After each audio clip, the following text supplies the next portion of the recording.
안녕하세요. 김필수 자동차 연구소의 김필수입니다. 오늘 주제는요. 새로운 정부가 들어서면서 회의될 교통 정책에 대한 말씀 드리고자 합니다.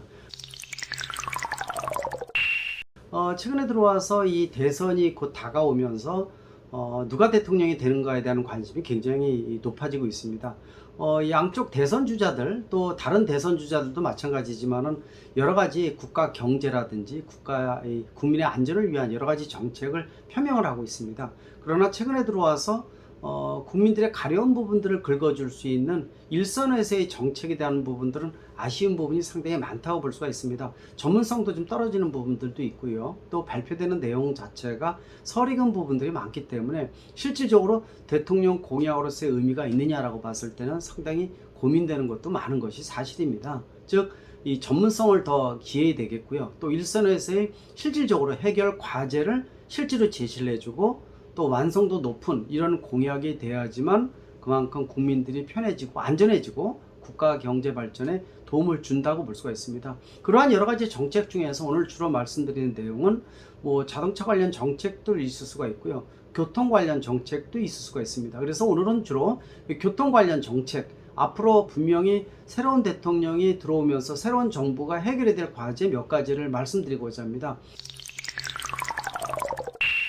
교통정책 중에서 아무리 강조해도 지나치지 않은 정책 중에 하나가 바로 음주운전이라고 볼 수가 있죠.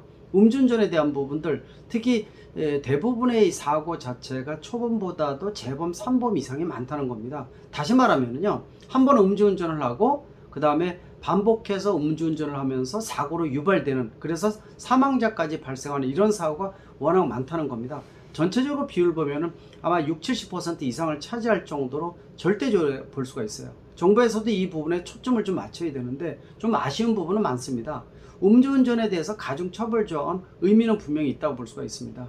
왜냐하면 음주운전 자체는 본인의 생명뿐만이 아니라 다른 사람의 생명을 앗아가는 살인행위와 마찬가지이기 때문에 음주운전에 대한 이 처벌 조항은 강화하면 할수록 좋다고 볼 수가 있습니다. 그러나 근본적으로 아까 말씀드린 대로 재범, 3범에 대한 의미를 희석시키기 위해서, 없애기 위해서는요, 운전을 못하게 해줘야 되겠죠.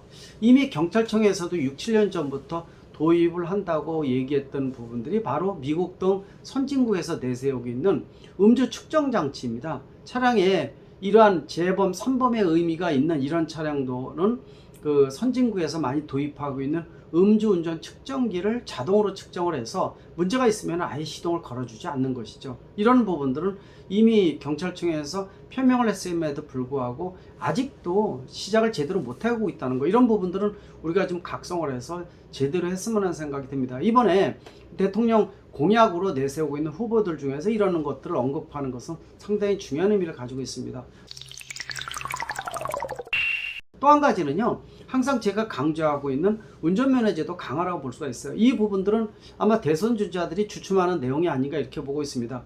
표 하나하나를 더 얻기 위해서 도리어 이 정책으로 통해서 20-30대가 도리어 표를 찍지 않는 이 핸디캡으로 작용할 수 있는 정책이 될 수도 있습니다. 그러나 제일 중요한 부분들은 이 운전면허 제도가 워낙 낙후되고 후진적이다 보니까 이걸로 인해서 생기는 각종 사고라든지 사망자가 보이지 않게 흡수돼서 나타나고 있다고 볼 수가 있습니다. 대한민국 자동차 운전면허 몇 시간입니까? 단 13시간입니다.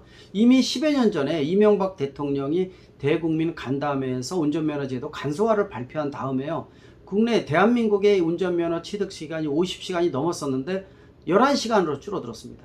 11시간에 뭐를 하겠습니까? 우리나라 사람들이 천재도 아니고 또 다른 사람하고 똑같죠. 다른 국가하고도요. 따라서 운전면허라는 것은 다른 사람의 생명을 담보로 해주는 살인면허증이나 다름이 없습니다. 따라서 선진국에서는요, 규제 개혁하고 별개의 문제로 움직이는 것이 운전면허제도라고 볼 수가 있어요. 강화하면 할수록 다른 사람의 생명을 얻을 수가 있고 사고를 감소시키고 사망자 수를 줄여주는 역할이 운전면허라고 볼 수가 있죠. 선진국에서는 도리어 강화하고 있다고 볼 수가 있습니다. 항상 제가 말씀드리죠. 호주 2년, 독일 3년 걸립니다. 또 북유럽 같은 경우에는 어른길 운전이라든지 각종 이 비상 조치까지도 의무적으로 배우지 않으면 면허 따기가 어려울 정도죠. 우리가 먼 나라 굳이 안 쳐다보더라도요, 일본이나 중국 이웃 나라만 보십시오. 예전에 10여 년 전에 대한민국과 마찬가지로 한중일이요 50여 시간으로 거의 비슷했습니다. 근데 간소화 이후에 11시간으로 줄고 또 문제가 너무 많다 보니까 2시간 늘려서 13시간으로 만들었습니다. 근데 일본과 중국은 거의 60시간으로 가고 있어요. 특히 중국 같은 데는 5, 6개월 정도 기간이 많이 필요하고요. 또 비용도 많이 들어간다 그래서 굉장히 유명하죠. 근데 실제로 교통 문화는 어떻습니까? 우리보다 굉장히 낙후되어 있습니다. 역주행도 많고요. 사건 사고에 대한 부분들 굉장히 후진적인 게 많은 게 아직 중국 시장이라고 볼 수가 있습니다. 그럼에도 불구하고 우리 운전면허보다 훨씬 더 강화된 이 기준이 바로 중국입니다. 일본도 60시간으로 가고 있습니다. 2주 정도 학원에서 합숙할 정도로 어렵다고 그러죠. 이건 문제가 있다고 생각지 않습니까? 지금도 사고가 많이 발생을 하고 있고 대한민국 이 연간 교통사고 사망자 3,000명 넘는 국가입니다. 이런 국가에서 운전면허 제도부터 첫 단추부터 잘못되어 있다는 것은 문제점이 있습니다. 우리가 운전면허 따는 것은요 내일 운전을 하기 위해서 따는 사람보다도 일종의 자격증 개념으로 따는 이 젊은 층들이 따는 부분들이 많기 때문에 누이 좋고 매우 좋은 형태가 보편화되어 있다고 볼 수가 있어요. 제도가 낮으면 쉽게 따고 그래서 좋고 누이 좋고 매우 좋다는 거 이게 바로 사망률 또 교통사고를 유발시키는 가장 낙후된 이 그림이라는 거 여러분들 아실 겁니다. 따라서 이 부분들을 최소한 선진국 수준으로 강화를 해줘야지만 이 문제를 근본적으로 해결할 수가 있습니다.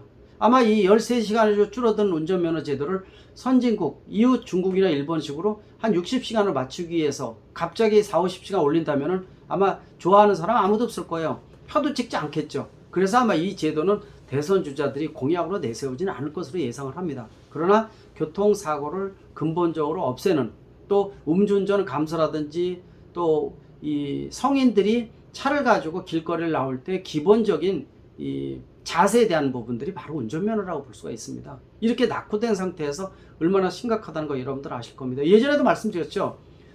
사드 이후에 관광객이 급감했음에도 불구하고 대한민국에 오는 중국 관광객 중에서 연간 5,000명 이상이 대한민국 면허를 취득하고 왔습니다. 단기 관광비자로 와서요. 일주일 관광으로 와서 3일 동안 면허 취득하고 3일 동안 놀다가 가는 250만 원짜리 이런 프로그램들도 굉장히 많았어요. 즉 우리나라에서 면허를 따서 중국으로 가면은요 필기시험만 보면은 그 어렵다는 중국 면허를 돌려주다 보니까 이게 하나의 풍조가 됐다는 거죠. 그러다 보니까 중국에서도 우리나라에다 공무원 보내서 단기 관광 비자로 면허 취득 못하게 해달라고 얘기했는데도 불구하고 대한민국에서 제대로 된 조치를 취하지 않았습니다. 엉망이라는 거죠. 이런 것들이 바로 공약이라는 겁니다. 또 안전속도 5030 정책 이것도 좀 개선해야 되겠죠. 저도 경찰청이라든지 각 지자체 자문해주면서 5030 정책 찬성을 하고 있습니다. 간선도로에선 시속 50km 미만, 이면도로에선 시속 30km 미만이라고 볼 수가 있죠. 이 제도 상당히 중요한 의미를 갖고 있습니다. 속도를 낮추고 또 앞뒤차의 간격 충분히 띄고 안전운전을 하면은 사고를 근본적으로 방지할 수 있고 사망률도 30% 이상 급감시킬 수가 있어요. 상당히 중요한 정책이죠. 그러나 이거는 현실적으로 기본으로 놔두고요. 도로의 상황, 인프라 상황에 따라서 지방경찰청장이 시속 60, 70km를 할 수 있게 되어 있습니다. 지금 교통 인프라 얼마나 좋아졌습니까? 교통량도 적은 지역도 상당히 많이 있고요. 또 중앙 분리대가 잘 되어 있으면서 교통량 적고 보행자도 많지 않은 안전이 확보되어 있는 직선도로 같은 경우에 뻥 뚫려 있죠. 왕복 한 12차선, 14차선 이런 도로들 굉장히 많습니다. 여기 시속 50km로 해놓는 겁니다. 그리고 과속 단속기 설치하고 있죠. 이게 뭐 어떤 상태라고 보십니까? 아마 답답하다고 느낄 거예요. 속도를 약간 늘리더라도 교통사고 늘어나는 거 절대로 아닙니다. 따라서 이런 도로를 5030 정책을 기반으로 하면서 효율적으로 속도 제어를 하라는 거죠. 이런 부분들이 바로 현실적인 가장 안전한 장치가 아닌가 이렇게 보고 있습니다. 이 외에도요. 또 사거리에서 우회전 전용 신호등 설치하게 되면은 지금 올해부터 누적된 이 우회전 차량에 대한 안전운전에 대한 굉장히 고민이 많아지고 있죠. 한 번만 어겨도 여러분들 보험 할증료가 5% 이상 올라가고 서너 번 이상이 되면 10% 이상 올라간다고 들어봤을 겁니다. 또 우회전할 때 여러 가지 부분을 제대로 안 해서 혹시라도 보행자 접촉사고 생기게 되면 형사처벌 받을 수 있는 이런 조항들이 늘어나고 있어서 상당히 고민이 되고 있습니다. 이거 우회전 전용 신호등 설치해주게 되면요 상당 부분 해결할 수가 있습니다. 이런 것들이 바로 이제 이 대통령 공약으로 내세울 수 있는 굉장히 중요한 부분이 아닌가 보고 있습니다. 이거 외에도요 일반 화물차 후보 안전판이라고 해서 승용차가 뒤에 추돌하게 되면 밑으로 파고 들어가면서 사망하는 사망자가 급증하고 있다는 것도 여러분들 아실 겁니다. 국내에서 화물차 뒤에 후보 안전판은 이렇게 낮은 차량이 밑에 파고 들어가는 것을 방지하기 위해서 막는 최후의 보루판이라고 볼 수가 있습니다. 이 후보 안전판이 90%가 불량이라는 거 아십니까? 그럼에도 불구하고 정부에서 아무것도 안 하고 있습니다. 지금 대선 전에 있다 보니까 정부에서 움직이는 거 하나도 없어요. 대선 이후에 새로운 정부가 구성돼서 움직이겠다고 얘기를 하고 있습니다. 그러다 보니까 이러한 여러 가지 현실적으로 지금도 문제가 생기고 있다는 거, 또 낙하물 사고라든지 등등 어마어마하게 많겠죠. 이 교통 관련 정책이 일선에서 국민들의 가려운 것을 굵어줄 수 있는 이런 효과 있는 정책이 대통령 공약으로서 의미가 있다고 볼 수가 있습니다. 지금 허무맹랑하고 전시행정적이고 실현성이 낮은 이런 공약보다도 국민들의 가려운 것을 긁어주는 이런 정책이 앞으로 도입이 더 절실하다고 볼 수가 있습니다. 대선 주자들 또 누가 대통령이 되든 어떤 정부가 들어서든지 간에 국민의 가려운 것을 긁어줄 수 있는 이런 정책적 기반이 이루어지길 바라겠습니다. 고맙습니다.